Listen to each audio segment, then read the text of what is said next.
আসসালামু আলাইকুম বন্ধুরা, আজকে তোমাদের সাথে শেয়ার করব পারফেক্ট মজাদার একটি পুডিং রেসিপি। পুডিং তৈরি করার জন্য আমি এখানে ক্যারামেল তৈরি করে নিচ্ছি।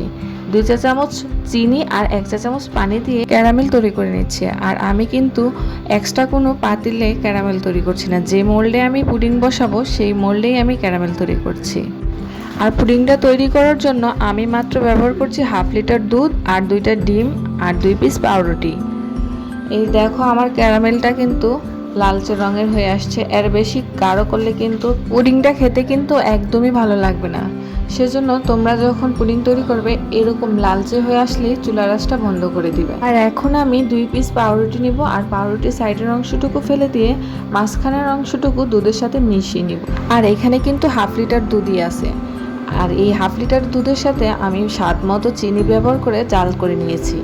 আমি কিন্তু বেশি একটা গাঢ় করে জাল করিনি, তোমরা দেখলেই হয়তো বুঝতে পারছো। আর এই দেখো এখানে আমি 2টা ডিম নিয়ে নিয়েছি। ডিমের সাথে 1 চা চামচ ভ্যানিলা এসেন্স আর কিছুটা লবণ ব্যবহার করেছি।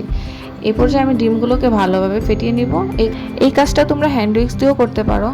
যখন ভালোভাবে মিশে যাবে তখন আমি দুধের মিশ্রণটা দিয়ে দিব। দুধের মিশ্রণটা দেওয়ার পর আবার ভালোভাবে মিশিয়ে নিব। তারপর মোল্ডে দেওয়ার আগে এইভাবে চেলে নিয়েছি কিন্তু। তারপর এই যে পানির ভাপে দিয়ে দিলাম। তারপরে ভালোভাবে একটা ঢাকনা দিয়ে দিতে হবে যেন পানির ভাপটা বাইরে না চলে যেতে পারে, পুডিংটা যেন ভালোভাবে সিদ্ধ হয়। এই দেখো আমার পুডিংটা রেডি হয়ে গেছে। এখন মোল্ড আউটের পালা। এই দেখো, দেখতে যেমন সুন্দর হয়েছে খেতেও কিন্তু অসাধারণ ছিল। তো বন্ধুরা সবাই লাইক অ্যান্ড সাবস্ক্রাইব করে দিও।